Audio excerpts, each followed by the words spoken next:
Are you the kind of person who cleans up whilst making dinner? Well, if you are, then you're in good company. Today we'll be sharing stories from our past, playing some games, and maybe even performing a live sketch or two. Let's desperately search for an unused power board in the house. Grab your knitting needles and a blanket because it's time for three old friends to sit around and sew a new patch into their quilt of friendship. So join me, Dion, under the covers with Christian. Welcome to Patchwork. And Josh. Welcome to Patchwork. Now, guys, before we get started, Christian and I were at dinner last night. I think you've changed your pronunciation of started. Really? Now, before we get started... Before we get started... But before we get started... Sorry. So Christian and I were at dinner last night. Yes. And I had a jumper on and I took my jumper off, but I did it, which Christian thought was a weird way, but I did it in a way that I could keep my shirt down as I took my jumper off. It was the most unconventional way to take your jumper off I'd ever seen. It looked like you had to be... what is it? Double jointed to take your jumper off. I can't imagine what it looks like. Josh, can you try and describe it? No, it was just me taking off a jumper. It's indescribable. You know, okay, I'll describe it. You know how you watch a magic show and a guy fits his arms through a tennis racket?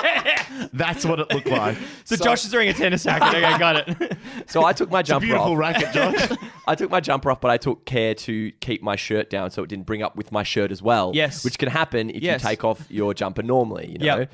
And then Christian said, "What are you doing?" And I was like, "Well, I'm trying to take it off while keeping my shirt down." And then he suggested, "Why don't you get a friend to hold your shirt down while you take your jumper off?" That's very strange. Yeah. Why is that strange? Christian, we don't we're a burden on our friends when we ask them for advice and we've got, when we need them to lead on. You don't need friends holding down clothes whilst you take them off. I would say that's the definition of what a friend is for. That's the definition. Absolutely, because that is a time in need. No one wants to expose their midriff when they're at their most vulnerable. No, we don't want to expose our midriff. I feel like if we had amazing bodies, I reckon you'd just let that shit happen. Don't you reckon? Oh, my shirt came off as well again. Yeah, whereas Christian's like, no, hold it down, hold it down. We're going to need a couple of people here. Yeah, it's something I'm very, very conscious of when I'm taking off my shirt. Like, I know everyone wants to see my body, but but yeah, I'd never be a burden on a friend like that. That's not something that I do. I can't even imagine that being an option.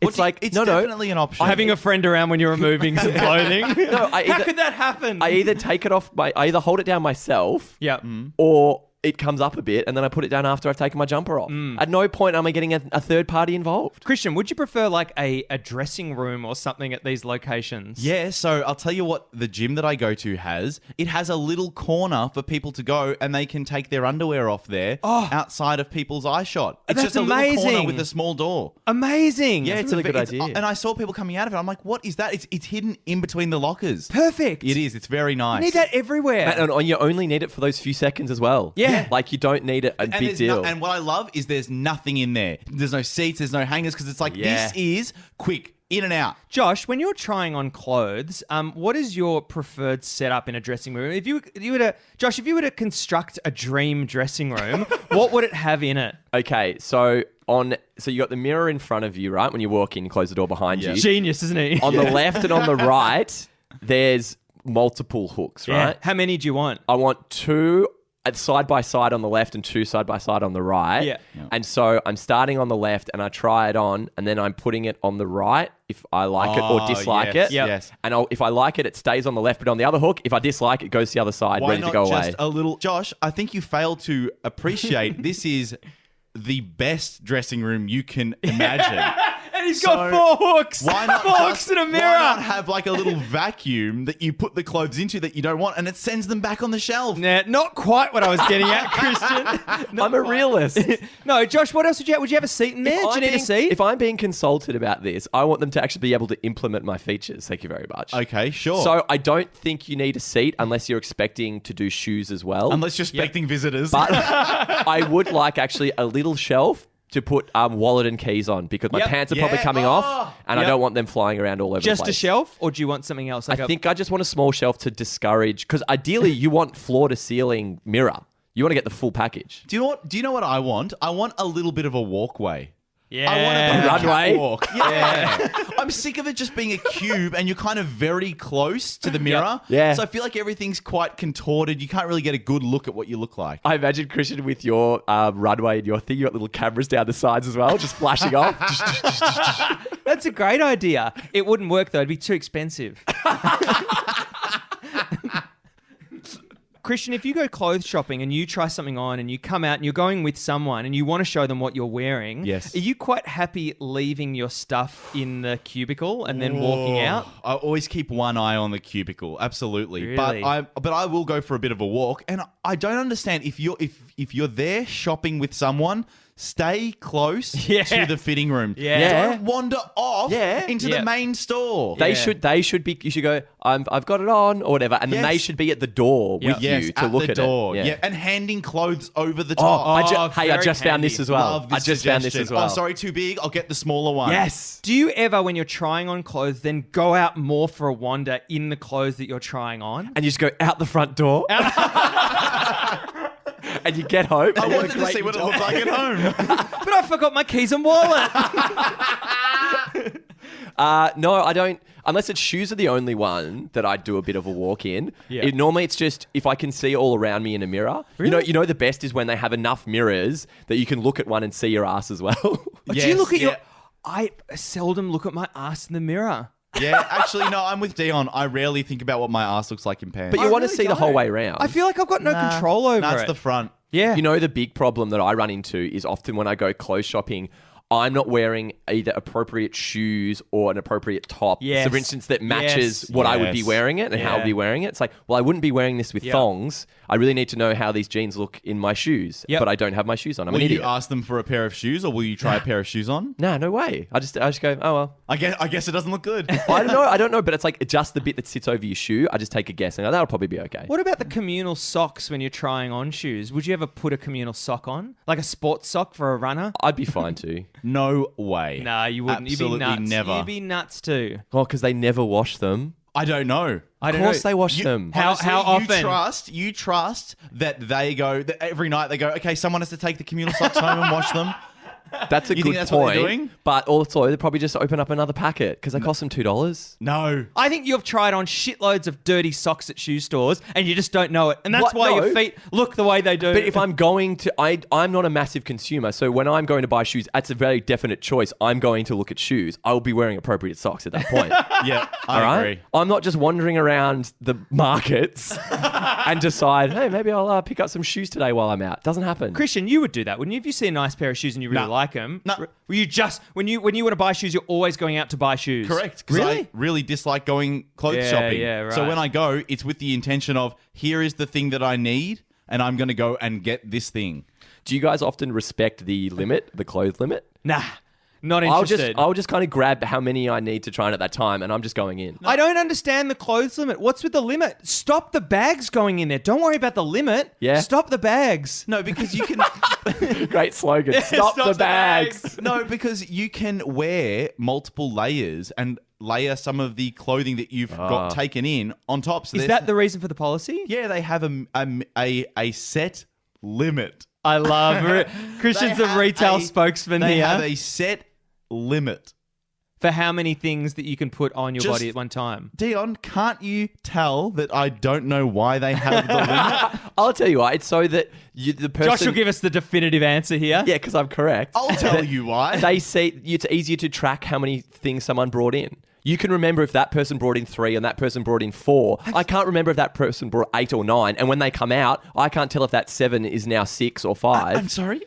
That's why they give you the tags with the number on them. Not all of them have that. Not all of them. No. Most. But like you're not going that high, right, with the numbers. You're only going like 4's like max, right? No. I've seen 8. I've seen 8. 9. Yeah, Uniqlo's got 8. don't they? Uniqlo's got 8. Jesus. Yeah. 8. If you're Favorite number in Japan. Well, if you're Lucky number. If you're already that high, just open the floodgates. No, it's not about being high. It's about trying on clothes.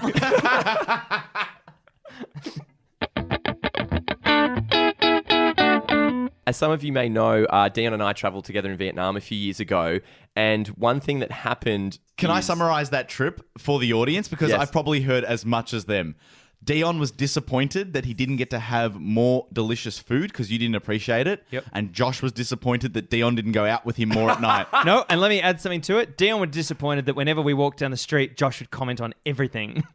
Playing say what you see. So Dion was disappointed that Josh was talking to him. As I am now. So it was a great trip. Anyway, so there was one night when we were out and we went to a cooking class and we met some people and then we sort of hung out with them for the rest of the night. So it was me and Dion and 2 other people. And so 4 people, right? Sure. And so when you're sitting around at the table, it got me thinking, and it particularly happened while we were out, those dynamics of who's talking to who.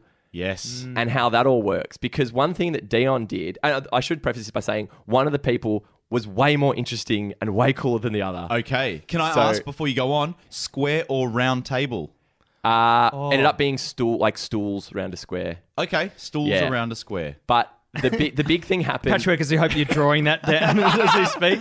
But the biggest moment was walking from the cooking class to the pub, right? And we kind of split off in 2, and Dion got chatting with the good person, and I got stuck with the crap person. Yep. And so what I tried to do is to bring us up to par and start jumping in on that conversation. Yes. Oh yeah, I hear what you guys are talking about. And Dion was like, yeah, no worries, mate. And just sort of plowed on. You blocked. Yep, I blocked. Bad luck. Oh my God. Bad luck. I won the lottery Shocking. there. Spoke to a great person. I don't need to bring Shocking. you in. If you want to fuck around with that person, that's fine. Josh, what were your techniques to try to get in on the other pair? During the walk, it's about definitely keeping up close enough. And 4 is tough to do. Yes. But if you can kind of shout from that second row and get their attention and try and What just are you listen. talking about?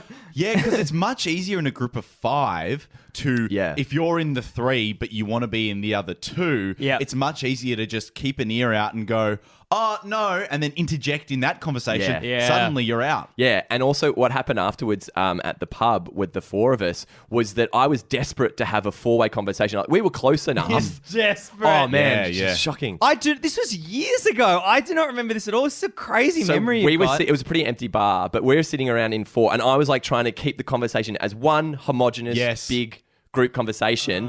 And Dion would kind of have a single word to that, and then privately to the other person sort of say something. I was like, nah, mate, keep it in the group. Keep it all in the group. no. I'm amazed we didn't debrief after this. Did we? I think so, yeah. Really? Yeah. You're crying. And I was like, You couldn't hear him through the sobs. it's like, I got stuck with the boring one. Yeah. I don't know. Christ. I felt, I reckon in that situation, I felt like bad luck. I just luck of the draw. I get to talk to the good person. I can't be fucked talking to the other person. Josh, if you're desperate to get in, get in. I tried to. I feel as though it's the most disappointing thing in the world when you go to a big, large group dinner like we did last night, Josh. We went for 15 people were at that dinner. Oh, wow. And I knew in my head walking to that dinner, I go, I know who I want to be seated near. Yeah. And I know who I don't want to be seated near. And you know how far that reach Yeah. goes of what's reasonable for a conversation? I think you've probably got one either side of you, maybe the number 2. That's why the square tables suck. Yeah. It's so hard to stretch beyond. I don't reckon humans have nailed the large group table shape. I don't think that the rectangle works. I don't think the square works. I don't think the circle works. Circle works. Circle No, works. I reckon it needs to be some amazing structure, some 9-sided thing. No. where people are close to each other, but also Three-dimensional. 3-dimensional. So some people sitting What? sideways, hovering like a meter off the And ground. then someone's off the roof in a harness over the top of the table. No, what you need is a sushi train thing. So it's like a circle or a square with some on the outside, some on the inside, and every now and again it just rotates the middle. Great. Oh, And it gets to the next person. I would love that. I would love for a big, let's say a big group work lunch. I would love to be able to share time with different Because people. the problem is... like a speed dating. It'd be great. Because the problem is, you get locked in for the meal, and so you Yes. can't just leave around that. Yep. Whereas I remember going to the uni balls and stuff. I think it was maybe 10 to a table or something, and those tables are just a little bit too big. And there's shit in the middle as well. Yeah, you can't look flowers across. and balloons and God. aperitifs.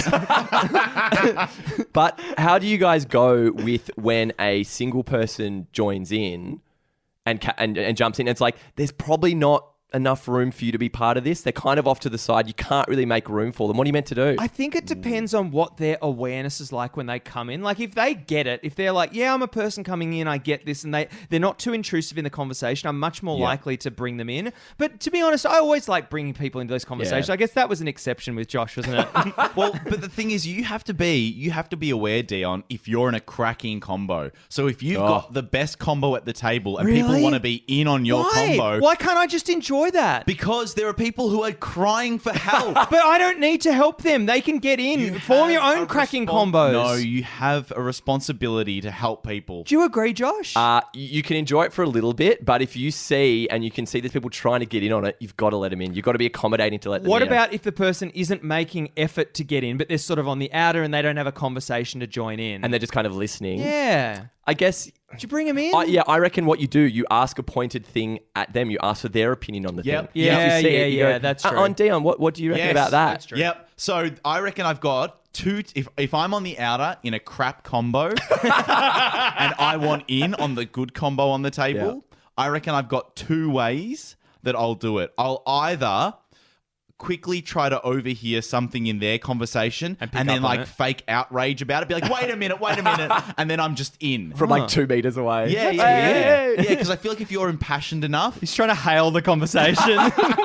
The other thing that I'll do is I'll probably, in the bad combo conversation, I'll be like, oh, actually, Josh has something interesting to say about that. Josh, actually, what we're talking about is... Oh, so you bring him in. Josh is in. Bring him in. Yep. Yeah, so bring the good convo to you. Exactly That's right. great. That's really good. I think it makes such a difference when it's all standing, though. Seating is a huge issue. Even if you can bring your own chair in... Yes. There's so much more scuffling and scooching around that needs to occur. Whereas when you're just standing up, just turn the shoulder back, open the shoulder up a bit. You're right. Group becomes a little bigger. Yeah, standing is easier. But I just find the setting of going to dinner and being opposite someone, I find it such a weird, artificial setup. I reckon it's much more comfortable being next to someone and talking to them than being opposite them. Yep, I completely agree. And then you can both watch the same stuff as well. Yeah. And you know how often you'll find that when you're opposite someone, you often get distracted by what's going on behind them.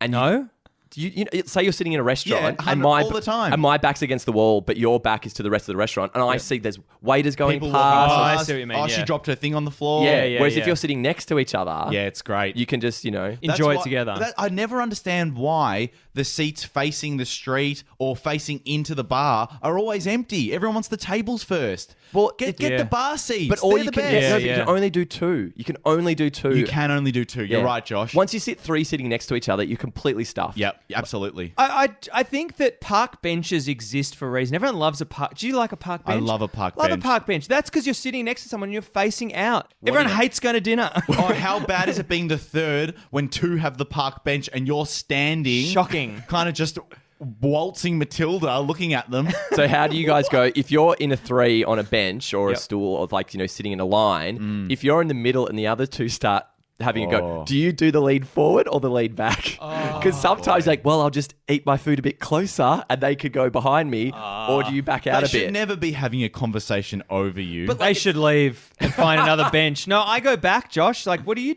go forward. If I can it's tell... a bit more onerous. It's a bit of a Josh move, I reckon. No, he can go on any angle. It's more so if they're trying to get it, like maybe you're at a wedding dinner or something. And on a park bench. That's the trends these days. Very rural. And so they're like having a brief chat. It's not like a full-on conversation, but you're not really privy to it. You don't need to be. I'll just kind of lean forward and maybe get more invested in the person opposite me. The problem is it's more natural for you to lean forward than back. So you want to lean back because then after you've leaned forward, if the conversation continues, then you lean back and you interrupt the flow. Yes, that's true. Everyone follow that? Yeah. Because you do get in that awkward space where you're literally just in between them.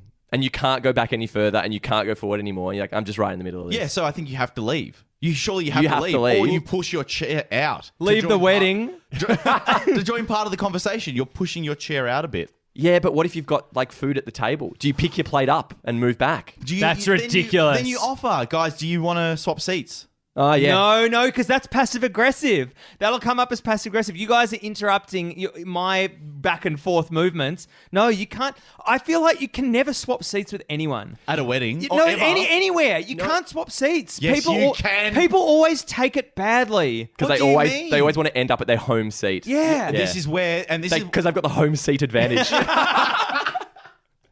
But I think you need a system where, what if we did this, right? So you're going for a dinner with people. There's the initial sit down, right? Yeah. You have your chats, you hang out, you order your drinks, the drinks arrive, you order the food. When the food arrives, no, switch it up. Yeah. That's phase 2. Put the food wherever, and we'll just mix it up. reshuffle. Yeah, like a Scrabble. I like it. Yeah. But what about if you're in a crap combo then? How do you get out of that? Do you have a secondary? But that's giving you the option then. Because if you're in a shit one at the start, maybe you'll get lucky in the next one. No, but it's not giving... So everyone has to reshuffle. You can't have some people reshuffling because then people will take that personally. Yeah, imagine that. I definitely don't want to be next to you. I think you need to be... This is what I've learned in the last kind of 5 years. Be more selfish with those things. Say to someone, just like if there's someone that you want to talk to at the other end of the table, get up, go down there. The moment you see an empty seat, take the empty seat. Yeah, You got to fight for the good combo. And now it's time for Oh Wow of the Week. Oh, wow. Oh, wow. Oh, wow. In space, astronauts cannot cry because there is no gravity and tears can't flow. Oh, wow. Oh, wow. Oh, wow. Oh, wow.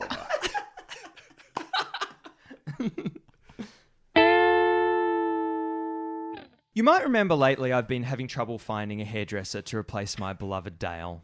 I used to travel 30 minutes to see him, but recently he told me he was quitting barbering. I tried seeing a few new barbers in the meantime, but it didn't work out.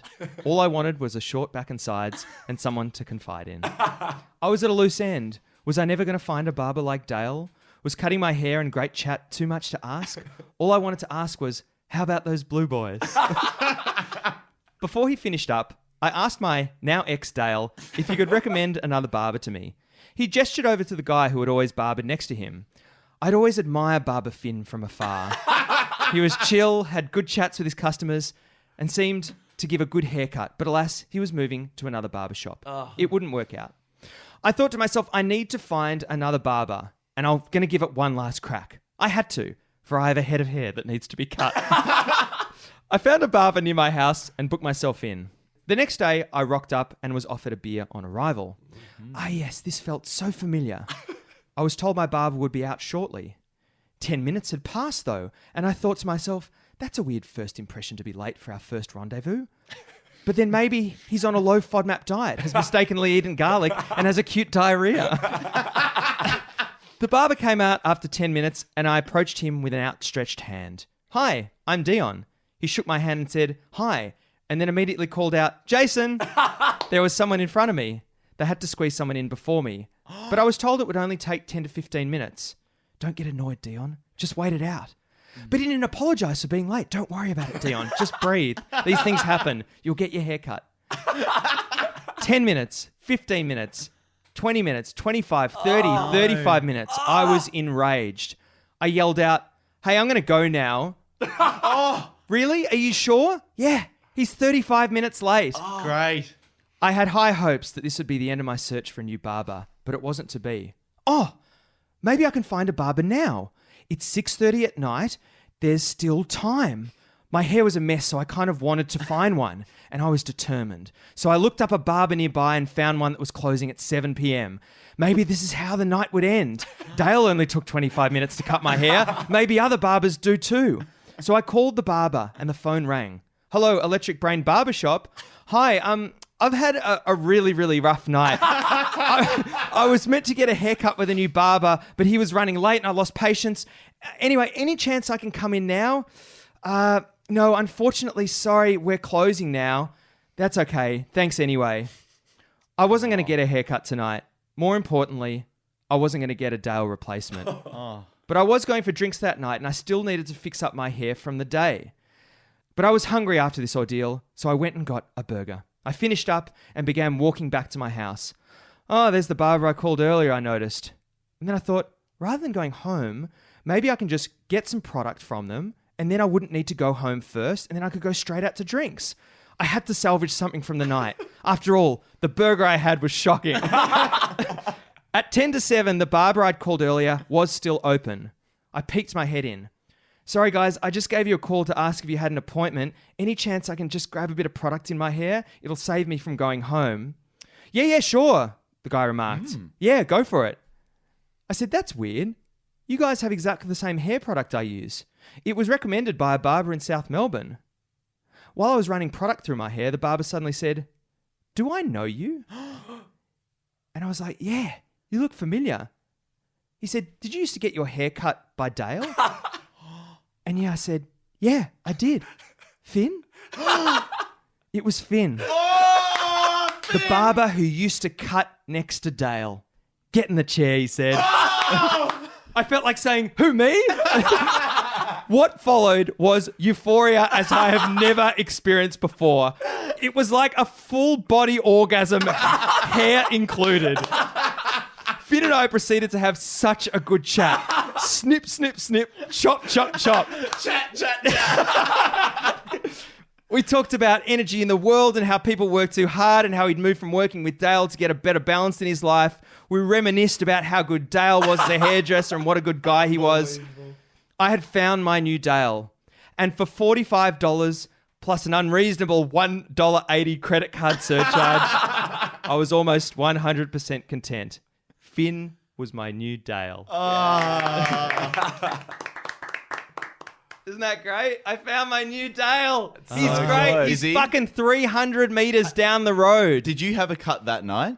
I did. I honestly, you know what? I couldn't tell the difference between the last cuts you've got and this one. So good. He's so good. Because I thought initially Dale had just thrown away and go, this guy next to me, he'll be great. That was weird, but he ended up moving to Brunswick, where I live. It's literally the closest the barber. place. It was the place. And it's the closest one. You've had Oh to my- travel to the South closest one. Yeah, $1.80. Hell. Melbourne. Yeah.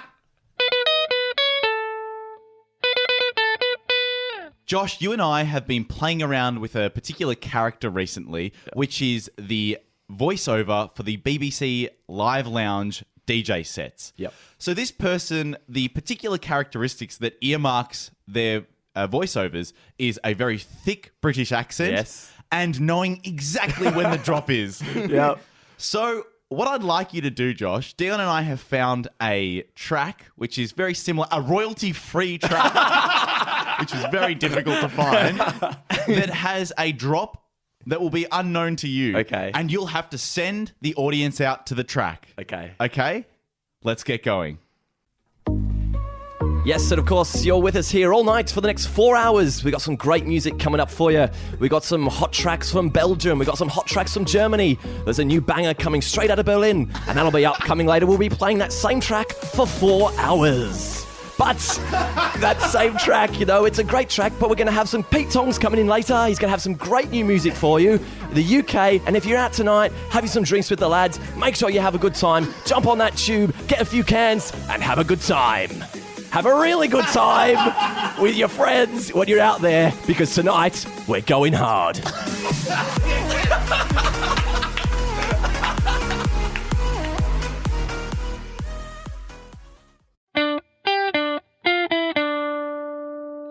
So the other day, Christian, we were over at your place and we were doing some prep, and you asked for our permission to cook during prep, which I thought was bizarre. But anyway, that's not the point of what I'm saying now.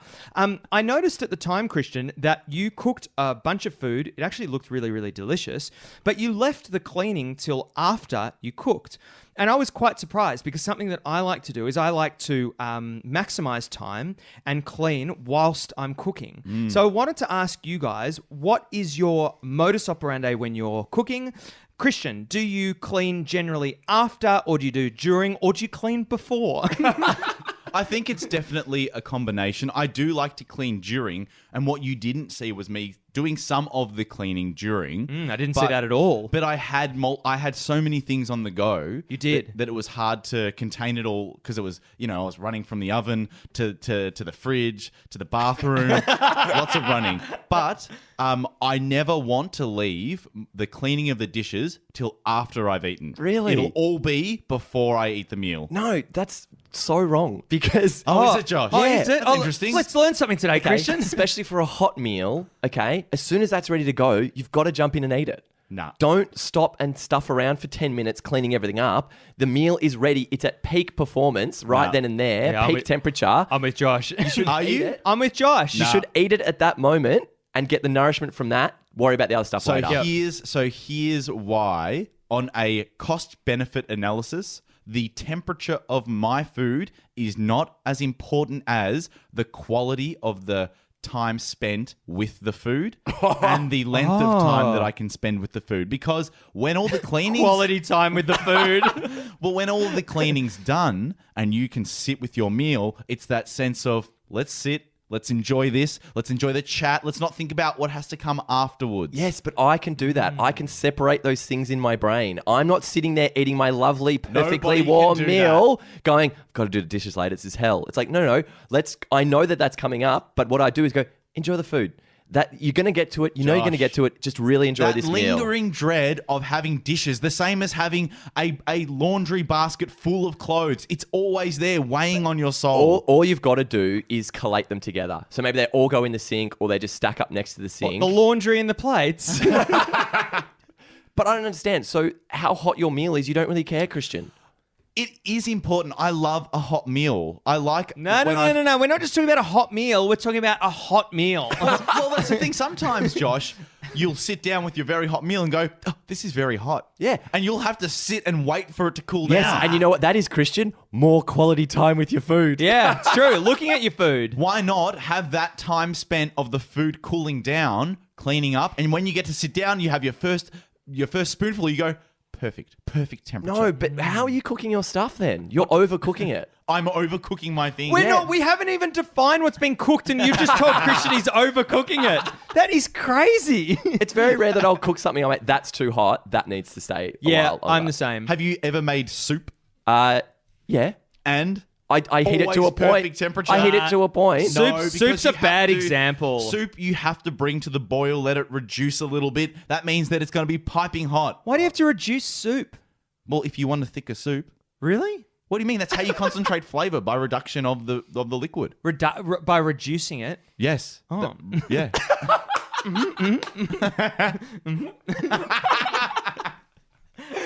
But the thing with soup is that you can easily heat it up though. Soup's easily heated up. Whereas if you're cooking a good steak, you don't want that to go cold. You get one shot at the steak. Disaster. Wouldn't know. Yeah. Yeah, What about true. an eggplant steak? Yes, very good one, Josh. I think that I really prize the time around the table, right? I hate the idea of doing dishes late.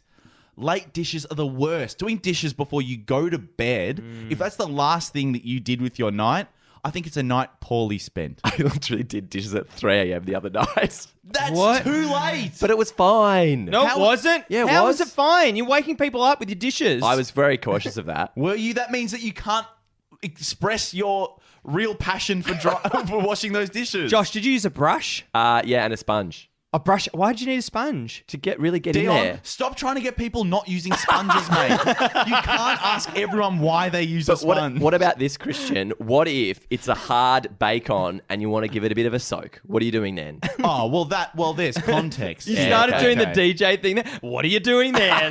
Yes, Christian, what about a hard bake-on? Yeah, if it's a hard bake-on, I'll fill it with water and a bit of soap and I'll pop it in the oven. Oh, so What? you cook the Out water? of sight, out of mind. And then you drink it the next morning. No, I think I got that from my mum. It's a thing of, as long as the surfaces look clean at the end of the night, that's all that matters. So one of the things that I've popped in the oven to sit and, soak, that's out of sight. But what about this? Surely when you finish the meal, then you've got more dishes. So you've split up the dishwashing into 2 separate phases when you could all just do them at once at the end. Yeah, but the post-meal dishes, they're minimal. They can just go in the sink. I don't mind about them. Well, for me, I'm just so surprised when I cook how much mess is created. Yeah. I'm like, I cook a meal, like I'll cook some pasta, I'll turn around and go, what the fuck is that? What has happened? There's dishes everywhere. Everything is out. I just feel like I will mature when I am able to cook, put stuff away as I go. I would be so so happy if I'm able to do that in the future. I don't understand the people that are like, this is a one-pot cook-all. Because no, it's not. One pot. No, it's definitely not. It's not called a one-pot cook-all. What are they called? No, they're like my favorite ones though. The one thing of like, yeah, it all ends up in the same thing. You don't have to time it too much. You're not cooking something here, then cooking something there, then putting them together. It's never going to taste good though. They do. No, They it's just taste not. like the same thing. And then you've always got some kind of bowl. Some bowl that just you have to wash. And you know what you call that pot? You call it a stew. It's always a stew. It's nothing more nuanced than that. It's just a fucking stew. Is it? Yeah. No. It's always a stew. What do you call it? Whatever it is. Could be just a a curry. stew. Could be a curry. Could be a risotto. I see. You know how you were saying, Christian, there's always like one bowl? I use a bowl for the scraps. Like I'll get a bowl just for like the ends of the onions, the You put them heads in of a the carrot. bowl. Yeah, and then that goes in the organics. I pop them in the sink. In the sink? Yeah, every time I chop them, just everything, all rubbish in the sink. And then where does it And go? then at the end, no, I just grab it into a big bundle at the end and into the bin or into the compost. But that's a massive pain to scoop that out of the sink. Why is that a pain to scoop it out of the sink? If you've got carrot shavings and stuff. He loves touching that stuff. You've never seen anyone like it. You don't mind getting your hands dirty. You could be. But it's just the offcuts of the vegetables that you put in your stomach. No, but it's hard to pick them up physically. It's a pain in the ass. I don't know how Have you the shaved- end cuts or shavings of a carrot became difficult to pick No, up. if you've peeled a potato, the potato peelings, they'll stick to the bottom because it's a bit wet and it's a massive pain to pick up. It's easier because it's wet. You can pull them up the side of the sink. No, get a bowl and then it goes in the bowl and goes in the bin. No, because Very then easy. each time you cut the things or shave them, you literally have to pick them up and put them in the bowl. You literally have to pick them up and put them in the sink. No, I Yeah, don't. What I same do shit. is off the chopping board, I slide the knife and just go flick Yeah. right into the Okay, well, sink. maybe I'll slide them into the bowl then. Yeah, maybe. Checkmate.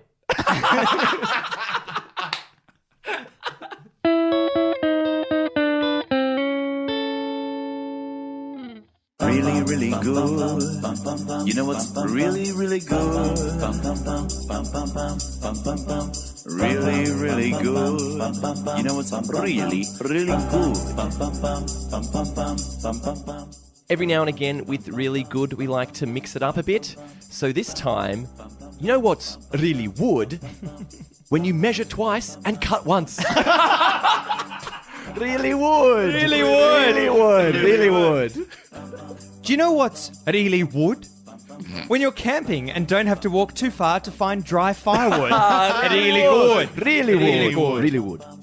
You know what's really wood? A makeshift raft that helps you escape from a deserted island you crashed on. Really wood. Really would. Really would. You know what?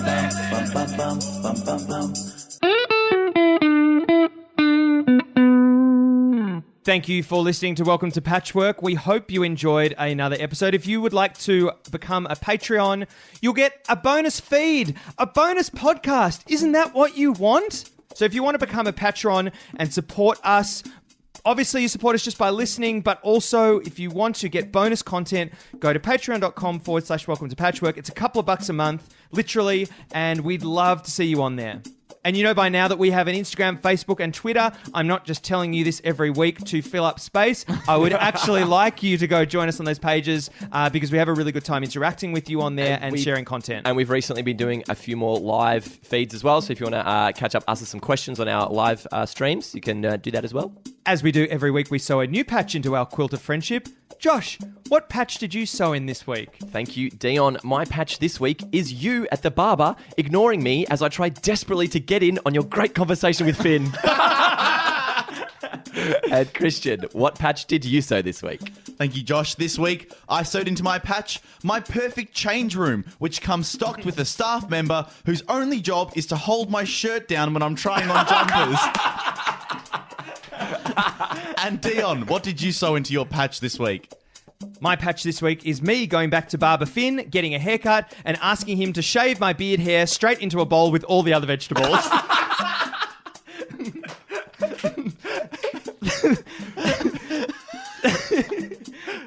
Thank you for listening to Welcome to Patchwork this week. I've been Dion. I've been Josh. And I've been Christian. Goodbye. Goodbye. Goodbye.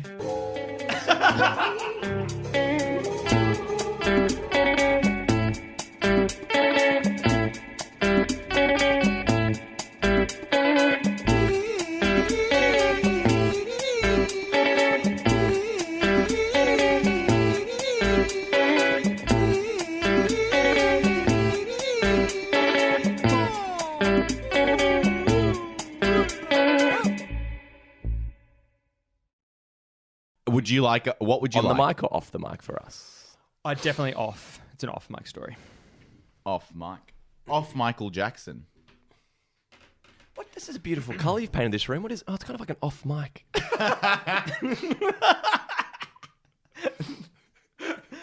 That's great.